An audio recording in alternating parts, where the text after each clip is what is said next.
Welcome. And with us today, I have David Alford. He is a film director, film writer, screenwriter. You do everything, and homeschooling dad. David, welcome. Welcome to the show. Yes. Well, thank you for having me, Cheryl. I really appreciate you having me here. This is exciting. Yes, I was told about your movie. I checked it out.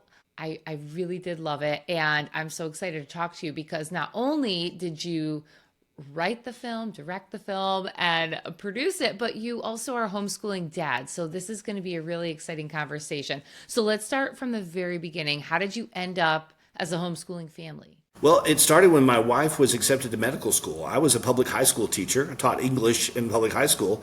And when she was going to medical school, it was kind of a shift of gears. God kind of sent us in a weird direction that we weren't expecting. And we thought, well, if he gets her in, then, and he got her in. So I quit my job teaching in public school to stay home with our then 1-year-old daughter. And then when it came time to deal with the medical school schedule, which was constantly changing, like every month, a whole different rotation, we realized that she was never going to be able to see our daughter if we were stuck in the traditional school system.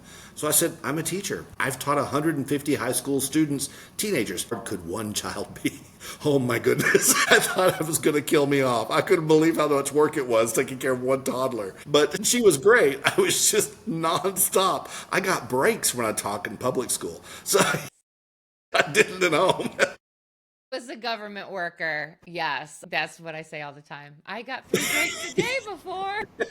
But I ended up staying home with her and became a homeschool parent. And we opted for homeschooling, and then we had 2 more kids that came along throughout the whole medical school process and the residency and the end of it. And so we had 3 kids by the end of it. And we just became a homeschool family and fell in love with the freedom that it gave us, the freedom to learn, the love of learning, and the relationship that we have with our kids, and the fact that we could adapt their schedule so they could see mom more than the average bear. And we thought if we wanted to leave the medical community intact as a family, we had to be more fluid and flexible, and homeschooling gave us that ability to do so. So my kids and I have been doing arts and stuff for years together because part of our schooling was going and doing theater together and doing children's theater, and they acted in it and they helped make props and costumes, and they just grew up in that kind of artistic environment. And so we just made that part of what we do as a family, and we've had a blast doing it for years. So what did you teach in school? I taught high school English. So I was a literature teacher. All Yeah, right. literature and humanities were the 2 subjects High I taught. school English, but you ended up a filmmaker. Yes. Obviously, the acting, who started that? The kids or you? Well, the filmmaking came from theater background because I had been doing theater since I was a kid, and part of my kind of mental sanity of being a homeschool dad was I did theater while my wife was in medical school. I would do theater sometimes in the area of San Antonio. I'd do a couple of shows a year to kind of keep myself plugged into the adult world and my artistic expression. And so that's something I've done for a very long time. When we moved here, when my wife got her position as a physician here in Virginia, we moved here and there was a professional theater here that I was able to get involved with and start working at as an actor and also as running a youth theater program. I'd been doing that some in San Antonio. So I literally designed and created a youth theater program here. And of course, all my kids were in it and working with me in it. And my oldest daughter became a teacher in it when she became old enough. And so it was something we did together. And so through that process, I decided I was going to get a wild hair and write a play for a theater playwriting competition that we have here in this region. I thought, I'll give it a shot. I've been wanting to write for a while. And so I did. I started writing this play. And as I was going through it, I started realizing this isn't really going to work on a stage. It just isn't built that way. It's not thriving in that environment. So I had a crazy idea of maybe it could be a screenplay. And I'd never written one before. But I thought, well, maybe this would work. So I talked to some friends that I knew had done short films before and showed them the script and said, do you think this would work? And they're like, yeah, let's do it. So we got a group of people together here in our little rural community who knew about filmmaking, and we made a short film. And so my kids were all involved in it. One of my daughters acted in it. The other one was the props and manager, and the other one was the sound person. We just all did it together with some of our homeschool friends because we've grown up in a whole homeschool community here in Virginia. And so all these kids had different talents and stuff. And so I'm like, come on, be actors or come in it and work on crew or something like that. Help us with this. And so it became a full little community project for all of us. And that little short film, which was called Cross Purposes, was picked up by a distribution company. And it's about a 30-minute film, so it's kind of a mini feature / short film. It's kind of long for the short film category, but it's too short to be considered a movie. So we put it in some film festivals just to see if anybody would like it. And it got accepted into 15 film festivals, and we only submitted it to 16. So we're like, well, I guess people like it. And so it got into these film festivals, and I don't know if you've ever heard of the Kendrick brothers, but they're real well-known Christian filmmakers who've been putting Christian movies in theaters for a long time. They have a film festival, and they put it in their giant film festival they do every year in the South, in Atlanta. They put that film in with the feature film category. So we were competing with full-length movies made for hundreds of thousands of dollars, and here we are, our little $9,000 homeschool project was competing in the category with all these other films. So we thought, we didn't know what had happened, but it was just so much fun. Everyone was so gracious, and the competition was so good-spirited. We had such a good time doing that. And that little short film, for a short film, took off. And so we've been able to make 3 more films since then, using largely the same crew that's kind of old. They're all adults now. They were kids when we started, but they've all gotten to be adults now. And so we still team up together and put films together that way. And I can't help but think as you're saying this, like none of this would have happened if you didn't quit your job to homeschool. Yeah, our whole lives would have been very different. And certainly my relationship with my kids, because I know them so well. You know how it is. When you homeschool your kids, you know their strengths and you know what they struggle with. And you're able to help and you're able to find things in life that make them excited, and you're able to build your education around that. And that makes all the difference in the world, because they come out loving learning as opposed to thinking it's a chore that they just have to get through to get to the next phase of life. We can actually enjoy each phase of life we're in and learn as we go, and just learn to learn. And that will get you further in this world than anything, I believe. I mean, yes, that gives me chills just to hear. And to hear a former teacher say that, because I mean, I don't know, I have so many questions or like so many thoughts going through my head right now, because it's like you saw the classroom, you saw like the administration coming down on you probably over the years, getting stricter and stricter on what you have to teach, how you have to teach it, what test scores the kids have to get in order to, I don't know, get X, Y, and Z funding. Did you see that was becoming more of a problem in the school system? Was it hard for you to leave? No.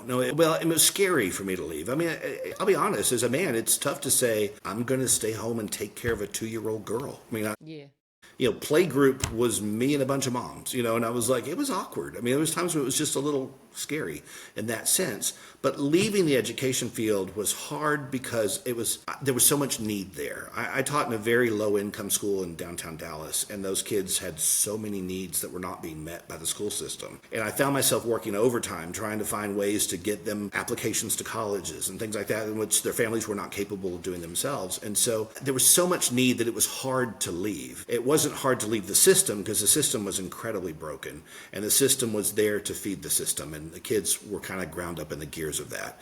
And that was hard to leave for their sake. But boy, I was thrilled to get out for my sake, because that was one of the hardest things I ever did. And to this day, appreciate some things about public school systems, but I don't find that homeschool kids miss very much, honestly. I feel like the things that we get so far outweigh the things that we miss, it's not even a contest. Yeah. And like, I can hear that between the lines of what you're saying, with there were things that kids needed that I was there for, like helping them fill out applications to colleges or scholarships that parents weren't doing with their kids. And that's a systematic thing too.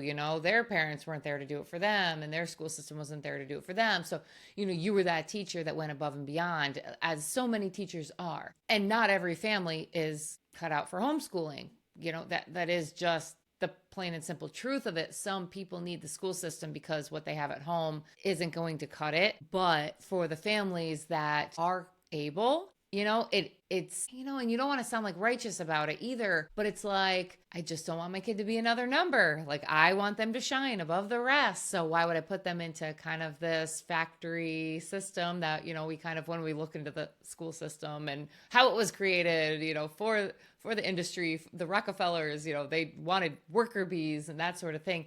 It is. It's so hard because, you're like, oh, I want everybody to homeschool. But then at the end of the day, like, we know that that's not true. I come from, upstate New York, where inner city kind of school, where it's like, a lot of these kids need to be in some sort of regularity throughout their day that they're not getting at home. This was 25 years ago, and I don't think I could handle being a public school teacher today. I couldn't handle fighting with cell phones. I couldn't handle the attitudes of entitlement where kids feel like they're supposed to pass because they breathe, not because they've actually done anything.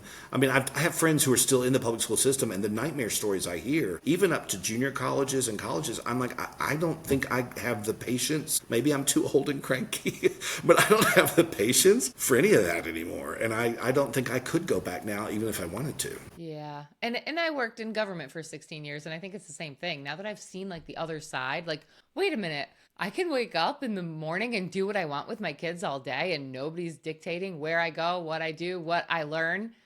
Huh? It's like, it's very liberating, but also it's like I've stepped out of a matrix or something. Yes, definitely. I've unplugged from the matrix and never looked back. We actually tried private schooling with our girls when we first moved out here to Virginia. There was a lovely Christian private school. We thought we'd try it. They did it for about 10 weeks and said, Dad, can we please go back to homeschooling? We'll start the year over from the beginning, but we're only reading books that we already read 2 years ago. We're bored out of our minds. The kids don't seem very interested. We just want to go back to learning the way we've learned before. And so we unplugged and we went right back to homeschooling and never looked back. So what were some of the like hard times with homeschooling? You have all girls, right? I have 2 girls and 1 boy.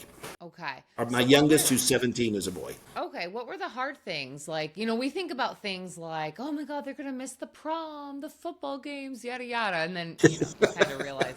It's so funny. I think if you were to talk to them, they'd sit here and tell you, we missed nothing. I mean, we moved here particularly, I mean, our oldest was 11, our little boy was only 6 months old. And so we moved here, we had been a homeschooling family, and being from a theater background, we had all kinds of theater activities we were doing. The kids had friendship circles they were a part of. They were so plugged into so many social activities that they were already going to, that they didn't miss doing the schoolwork at home during the day because you could get it done in half the time you'd go to sit in a public school do it.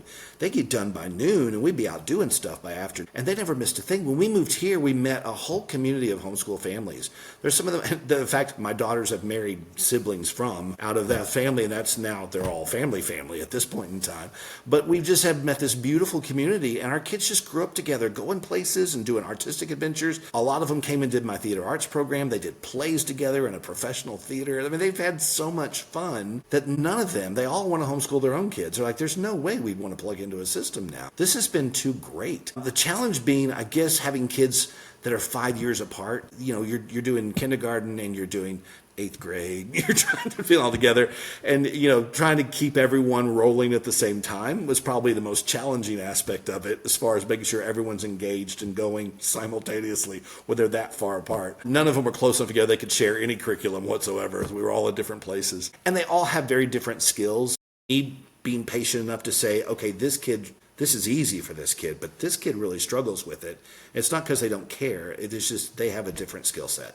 And me having to adjust as their teacher and realize, I need to change my tactic on this. And the tactic I thought worked so well before suddenly doesn't work with this child. And me being humble enough to say, I need to change. It's me that needs to change, not them. That was probably one of the biggest struggles, I think, as far as being on top of things for homeschool. Could you do that in the school system where you worked? No, everything was very rich. Everything was decided ahead of time, and you had 30 kids, and you couldn't meet half their needs because they all had very different needs. But we were told to teach everything the same way, and our tests were uniformed and designed by the school system, so I didn't even know what was going to be on the test. It was that dictated from on high. I couldn't even make tests that fit their needs any better than that because it was automated. So no, there was no way I could accommodate their education. And I had a joy doing it for my own children, that's for sure. Yeah. And do you think that you needed the teaching background in order to say, oh, this child learns a bit differently? Maybe my daughter likes to be more hands-on. My son likes to be more outside and, really taking the reins on his own, figuring out problems on his own. Like, do you have to be a teacher to do that? Or could just, your child and any common parent do that? No, I can't speak because I'd had educational training. It certainly helped. I mean, it didn't hurt me in any way. I'm like you though. My son, if he was not moving, he was not learning. And that was something that I didn't have that issue with my girls. They could sit at a table and talk with me and we would learn. But if my son wasn't bouncing up and down on a giant exercise ball, or, sitting on the floor with his, legs in the chair and his head on the floor, spinning in circles, if he wasn't doing that, he wasn't learning. And at first I was like, are you even listening to me? And then I asked him a question. He answered it. I'm like, he is listening to me. He's actually listening better because he's physically squirreling around than if he was forced to sit in a chair and stare at me. He would drift off. And that's when I realized, this public school is one size fits all. And that was always the case. No matter what the students' needs or learning styles were, we had to do everything the same way. But I love the fact that I could let him bounce on an exercise ball, and he learned his lessons, and he had fun, and we were able to talk because that's what he needed. That's the kind of person he is. He doesn't do that as much now. He sits still better now. He's 17, but he barely moves now. He just lays there and grows. There's hope for my 6-year-old. There's hope. Yes, they do slow down after a while, and now he's doing a lot of his own work. So it's exciting. He just got his acceptance to college. So he's super excited about that. So he's really serious about the senior year now. Okay. So let's move on to that. The high school years and college, because I've had a couple people on my podcast. This woman, Hannah Mariamo, started this business called Degree Free, and she works with high schoolers to get the career that they want without necessarily needing that college degree, and is it necessary? And what's your take on that, and how did you approach that with your kids? My attitude with them was college is not required for whatever thing you want to do. I mean, I talked with you about Joseph, who did the movies with me. He was the lead actor in Searching for the Elephant, and he's done all the movies with me up to this point in time. He chose not to go to college because filmmaking is his thing, and frankly, going to college for filmmaking isn't that particularly helpful. You can be a filmmaker without college. He rather spent that 4 years making movies and learning how to do it. And now he's kind of ahead of the curve from kids who are graduating from film school. So in his case, no, college, he's not my kid. He practically is, but he isn't. And so the college was just not in the cards and not necessary. My daughter went to a couple of years of college, but she got married and she's a homeschool mom now. So she's got what she needed.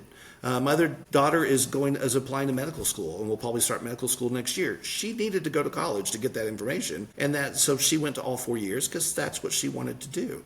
And my son wants to be a pilot, so he wants to be a pilot for the mission field. And so learning how to repair and pilot airplanes is a critical thing. Now, you can do that without going to college. We just happen to find a college that actually had missionary pilot training as a degree. So he will leave that with a pilot's license and a certification to work on small single engine aircrafts. And so he's going to go to college and learn that. So it depends on what you're gifted to do, and we're all gifted in different areas. Sometimes college is required, and sometimes it's just not. So I always told my kids, I never put the pressure on them that's like, you got to go no matter what. I think you got to do something because you got to continue to grow as a person, as a human being, and learn how to support yourself. But college isn't always the way. And to say that it is not true, and I think your kids know that. So I think it's more honest to say sometimes it's true and sometimes it's not. Yeah. And I love that we're bringing it back to the individual. Like, what do you want to do with your life? Because I was kind of that era. I graduated in 2002. So it was like, you go to college or else you're kind of just going to be, I don't know, like Joseph's character in Searching for the Elephant. You're going to college or else, so you're not going to make anything of yourself. So I went, and it was like, I don't know what I want to do because nothing in high school really, you know what? And I bring it back to even earlier than that. Nothing in life ever allowed you the time to discover what you like to do because you're so busy from, it was like school and like the before care because my mother worked and during the school. And then, I had dance class after, whether we had dance competitions or somebody's birthday parties, you get a class of 30 kids, 30 birthday parties throughout the year on the weekends. And it's like your time is always dictated that to be bored and figure out what you like to do. I remember writing songs actually as a child, but where those little notebooks are now, I'll never know. But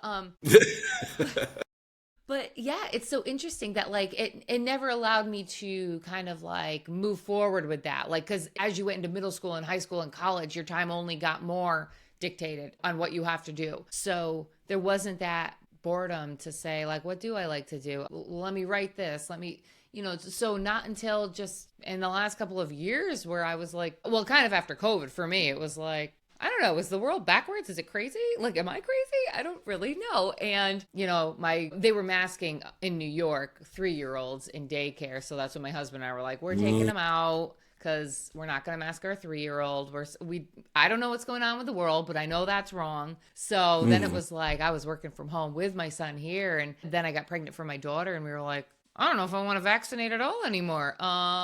What are we gonna do? We're in New York, so you can't even go to school here unless you have everything on the CDC schedule. So it was kind of like, all right, we have to put some brakes on because I want to research some things, and I can't do that if my kids are in the system. So yeah, I ended up quitting my job last year officially, starting the podcast 2 years ago. And it was more just like, can I homeschool? I don't know. I was interviewing homeschooling families to see how weird you people are. Well, and I think that's the beauty. I think you hit the head when you say they're so busy they can't think straight. I mean, the beautiful thing about homeschooling is you're going through a subject and suddenly your child lights up on something. You're like, oh, you love this. Let's pursue it further. Let's go to a place where people do that. Let's talk to people who do that for a living. Let's find out more about it because clearly this is lighting your fire. And we can take the time to do that. And we can change the subjects to talk about the things they're really interested in. And my kids kind of grew up with this sense of purpose, like maybe education means something. Maybe it's going to help me in the long run. And so I'm going to buy into it too. And so you'd be surprised how much easier it is to teach kids who have bought into the process and see the value in it than kids who are sitting behind a desk in public school being drugged tooth and nail through these lessons that they see no value in. They see no purpose in it. They just see a bunch of hoops we're all jumping through, and they're not dumb. They see the system happening, and they see how unfair it can be at times and how silly it can be at times, how redundant it can be at times, and they know they're just in a holding pen and sometimes.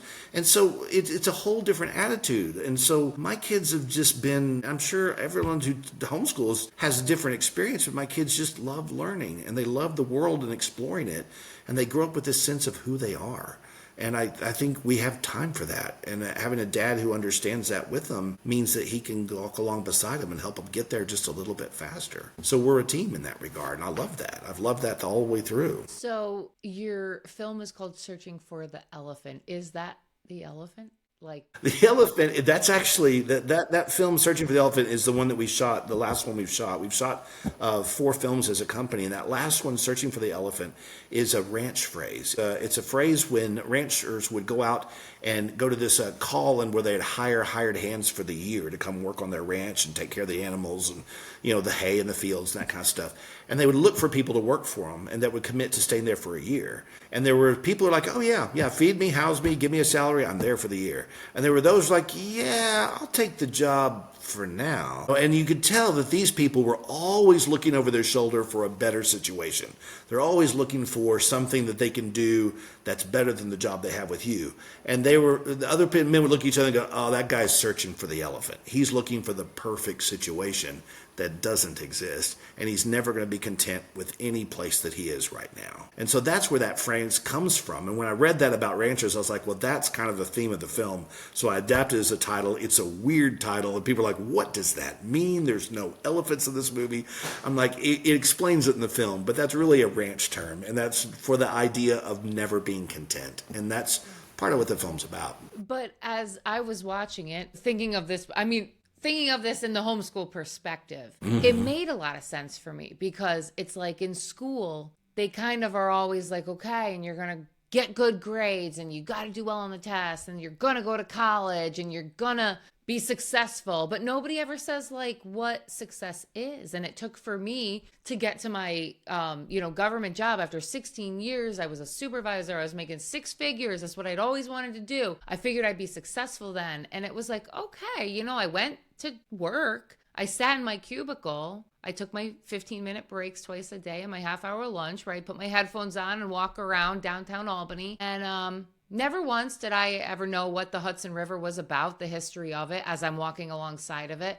Never once did I know a bird that flew by. And it's just interesting because when I quit to homeschool, my kids and I mean, we're watching birds that are actually like making nests and how they make them and laying the eggs and watching the baby birds and see what are they feeding them and watching this whole process. I'm learning about I'm like, every time we pass the Hudson probably 3 times a week. And I'm like, oh my God, Colin, do you know what we're passing now? And we'll talk a little bit about Henry Hudson or, the Indians that lived here, and then what happened to them, how the Puritans came in and the Erie Canal getting built right off of it. And it's like, this is the elephant I was searching for. It was here the whole time. It was at home. Yes.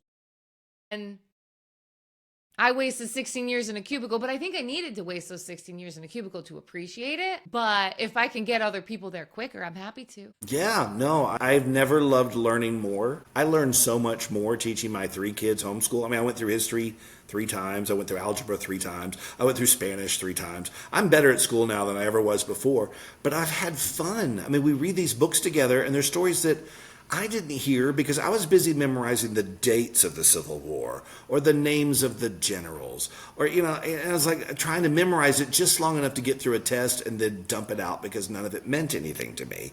But reading stories and books and going to the site of the Gettysburg Address with the kids and going places and seeing things and then just talking about the stories like stories because I'm a storyteller. That's the way I learn the world. I absorb it through stories. And learning these stories with the kids and sharing their excitement, I learned so much more as a homeschool dad than I ever did in public school. And I had fun. I mean, I really did. Isn't that amazing? That's amazing. Yeah. I mean, that's so telling. Like, you were a public school teacher and you learned more teaching your kids. Yeah. And to learn through stories. That's how it's always been done. Yes, and our curriculum is such that we learn history through historical novels and stories that are made up about that time period of history. So you're living that history through a character who's there in it, usually a kid their age. And so they're living in that world and we're talking about it and we're making pictures of it and we're doing diagrams and we're doing stuff and our other subjects are kind of overlapping into it. And it's like, it's just so exciting. And so when they hear something, they're like, oh, well, that's what happened when blah, blah, blah, blah, blah, blah happened. I'm like, yes, that's right. I'm like, they learned it because they heard it through a story and not because someone asked them to memorize a cold, hard fact. And the cold, hard facts come and go and they don't mean anything. But when you've walked in someone's shoes for a mile, you feel like you've lived with them and you feel like you've experienced their life with them. And those kind of things stick with you and history sticks with you when you live it that way.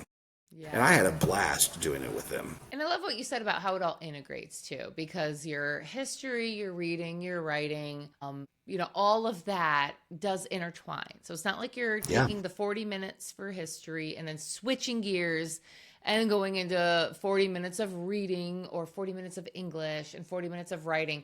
They all you can intertwine them all, which is why it takes half the time to homeschool, but also it makes sense. It's relevant to what they're learning about. So it's such a beautiful way to do that. How involved were your kids in searching for the elephant when you were writing and creating this? Well, my oldest daughter is the production designer, which means she designed all the costumes and she decorated all the sets. And so for this film, we rented a ranch for a month and it had a giant house that was like 120 years old and about 800 acres.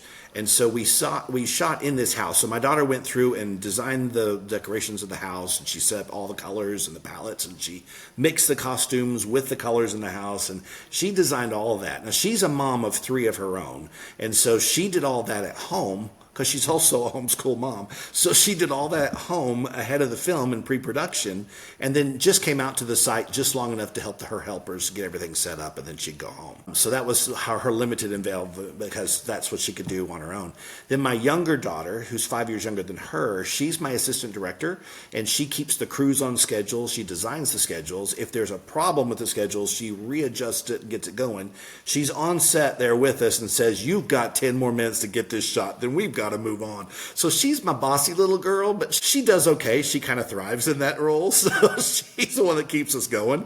And we all listen to her when she says something to do that. Now, my son, he was just 16 when we shot this film. And so he is a boom mic operator. So he works with the sound designer. And the sound designer has the headsets in the pack and is doing all the mixing. And he's collecting the sound with the boom mic as the actors are talking. And so this is the first time he worked all the way through on a film. And it was a lot of work, but he he held up really well and did a great job. The sound was fantastic. Yeah. And that's not his thing. This isn't his thing. He does it for me. He kind of had fun. It's not something he wants to do for the rest of his life, but he had fun this time around, just being with the whole family working on it together. Yeah, it's got to be so fun. And you wrote it as well? I did. Yes, I wrote it with Joseph Stam, who's the lead actor in it. And he and I have been working together on these films since that very first little short film we did. When I needed an actor for that, he was 16 at the time. I needed a boy to portray someone who was dying of cancer. And I had a casting call, and about 30 young men came in an audition for the role. And Joseph won the part as a 16-year-old kid. And so after that, he kind of stuck around and wanted to help with writing, and he wanted to help with directing, and he kept acting in each movie. Sometimes it was a big lead role. Sometimes it's just a small part he'd do in the background. And he's really just a passionate young filmmaker. And so I've been able to kind of mentor him through the entire filmmaking process. He's been a part of all the business decisions, the writing, the directing, the producing. He did his own first short film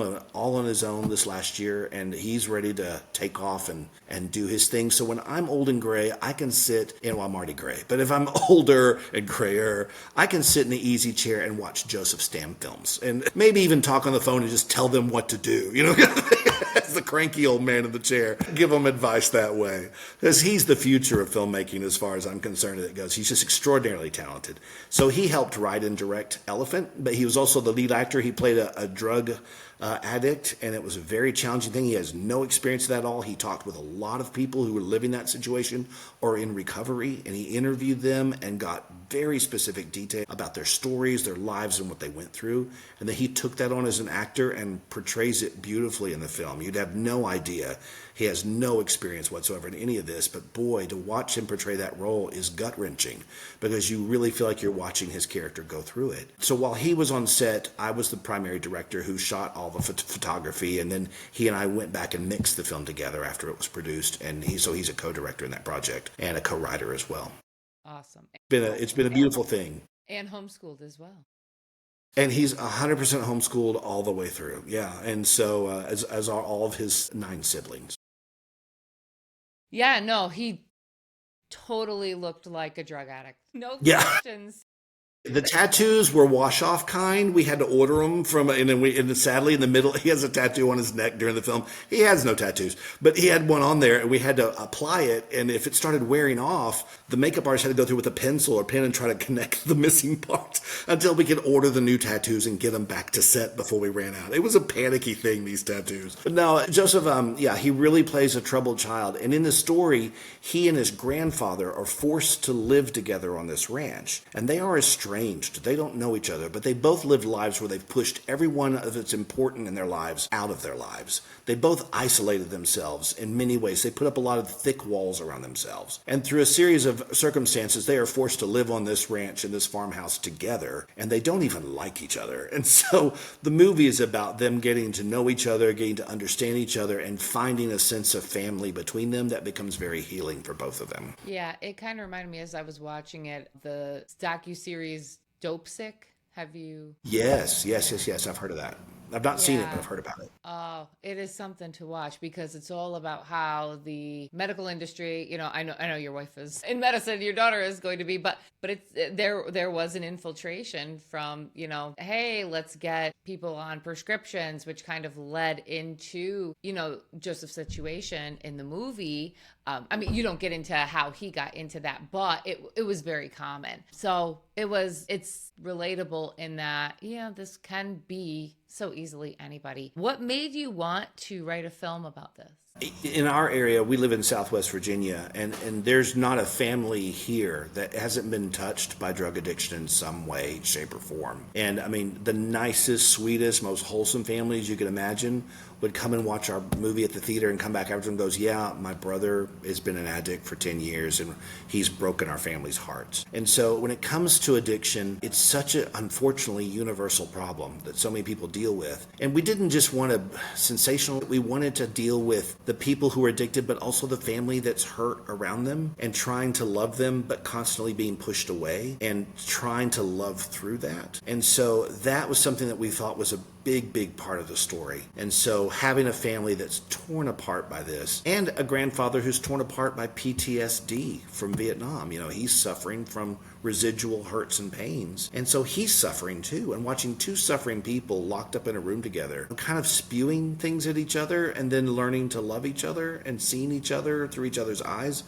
Oh, it's just kind of a beautiful thing. And then to see families who have kept trying to love and kept trying to go kind of get rewarded with hope at the end. We're real big on not putting a big red bow at the end and calling, having everyone clapping in a church choir with white robes because instantly something great happened and everything's a flip switches and everything's great again. That's just not how life is. So we had the characters kind of turning a corner at the end. You could see hope on the horizon, but you knew that it was still some work away.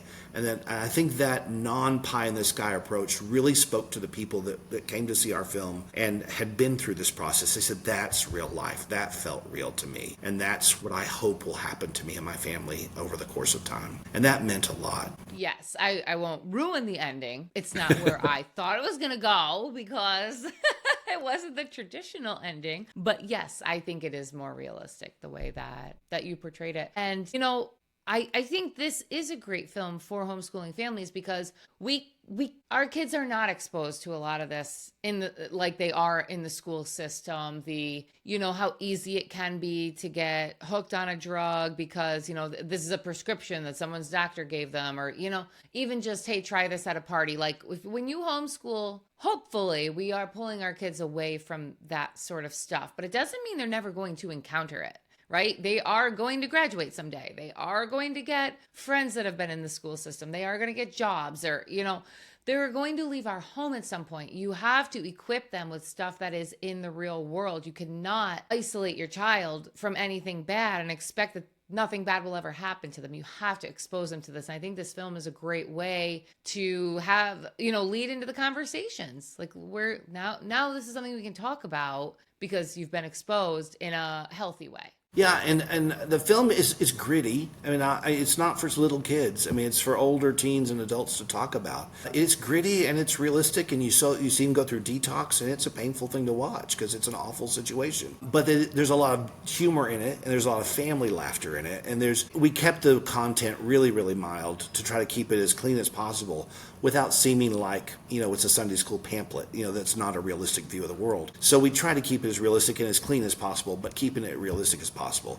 And I think another side benefit of that is when we isolate our kids with homeschooling in certain ways, we do protect them. And I love that about homeschooling, is we can let the world in as little or as much as we need to help them grow without falling under the weight of it. And that's super important. At the same time, because we're not around any of that, I do also want my kids to be compassionate. And so when you spend 2 hours with someone, with a character in a movie who is at times frustratingly angering, but also very likable, and you care about them and you love them because you want them to do better than they're doing, I think when you spend that kind of intimate time with movie characters like that, it helps you to be more empathetic to people in real life that you run into or are running in that situation. So maybe you can kind of understand their experience a little bit better and be more compassionate toward them, rather than just sitting back going, well, I didn't do that, so I'm going to be judgmental because you did. So I think that's a great opportunity for families to see families that don't look like them or don't sound like them or don't act like them. That when they do meet a family and they say, my child's gone through it, you can feel the sadness they're going through and understand that as much as the illegality of what their loved one is doing. So I hope the movie can do that for homeschool families. Yeah, I definitely think it will. David, is there anything that you kind of wanted to let homeschooling families or even prospective homeschooling families know, maybe to ease their tensions about it, calm them down if they want to homeschool but are just really afraid to? What do you have to say to them? Oh, you've had 25 years of experience. Well, when I started off homeschooling, I was coming from a public school background, so I had my lesson plans written, and I had my check boxes to check, and I had everything I was supposed to accomplish according to the curriculum, and I had to hit every one, and I was a little bit rigid that way when I first started. As the years went by, my oldest daughter will tell you, Dad was tougher on me than he was on any of the rest of you kids. But it's because I started realizing that all the check boxes don't need to be checked. checked, that all of the things in the curriculum don't have to be done. If a book is not registering with you and your kids, it's okay to say, let's just not do this one and let's go on to the next one because the next one will. Because really learning to love to learn is the greatest thing you can teach your kids, and not that they have to do every check in the box. Because I tend to be a little bit that way, and I had to learn not to be. And I started having more fun, and the kids started learning more when I allowed myself the freedom to say no to some things because they're just not that important, and say yes to things that I didn't want to do because I need to learn how to do it too. So I really kind of went off the rule of thumb of, am I ever going to use this in life? Yes, I am. Because we all knew things that we learned in school that we have never used a single day in our life. So it never came up. It was never useful. It was never helpful. It didn't matter. And so when I run across things in the school curriculum, I go, you know what? This is not going to change your life. Let's just move on and do something that is. And let's teach you how to write a check in a checkbook instead, or teach you how to do grocery shopping instead. I learned that I'm trying to equip people to be adults, and healthy, balanced, functional adults in society who love people and love what they do. And if I've done that, that's all the education they need. The rest of it's book stuff. They can learn that. If they know how to learn, they can learn that on their own anytime they want to. And that's kind of been true all the way through. My kids they're successful at what they do, and they love what they do. And I didn't do it all right, and I didn't do it all probably enough hours of what I was supposed to do. I probably didn't hit it quite as big, as hard as I should have. I didn't do poetry as much as I was supposed to, because I don't like poetry very much. So I tried. I know people love it. I just don't. So I just kind of hem and hawed on poetry. But they're okay. They're functioning just fine in society. They're functional adults, and they're not in prison. They did all right. So I think it's okay. So give yourself some grace and teach them to learn to love learning, and that all the rest of it will come about as it's needed. Oh, I love that. That is award-winning advice. And where can people find you, and where can people find your films? Our movies are on our website. Links to our films are on crosspurposes.productions is the name of our company and website. And if you go there, all of our film catalogs there with direct links that will take you straight to the movies on the various platforms that they're on. They're on the major platforms that you'd want to watch movies on already. So if you want to look up our films, you can just click there and it'll take you to Amazon Prime, or it'll take you to Tubi, or it'll take you to different places like that, PureFlix, places that you'd want to watch movies. Watch the movies for free if you don't mind some commercials, or if you pay for those platforms, you can watch them without commercials. But all of our movies can be found there. Amazing. And I'm going to link all of that in the show's description, so you don't have to remember all that. Just head right on down, click on it, and you can have some very fun entertainment and a little bit of learning too. And it was nice for me because I don't really take a lot of time to myself to just watch something for enjoyment or entertainment. Usually it's like research stuff. So this was a nice kind of research. I enjoyed my 2 hours. So, well, our movies vary. Now, Elephant's a pretty heavy movie, but like Found and Royal Ashes and Cross Purposes are a little more family oriented. They're a little bit more humor in it. They're a little bit lighter hearted. So there's different types of movies for different folks. So our latest one's pretty heavy, but the rest of them aren't quite so dramatic. Well, I still loved it either way. I can't wait to check out the rest. David Alford, thank you so much for joining us today. Thank you, Cheryl. I've had a great time, and thanks for having me. Me too.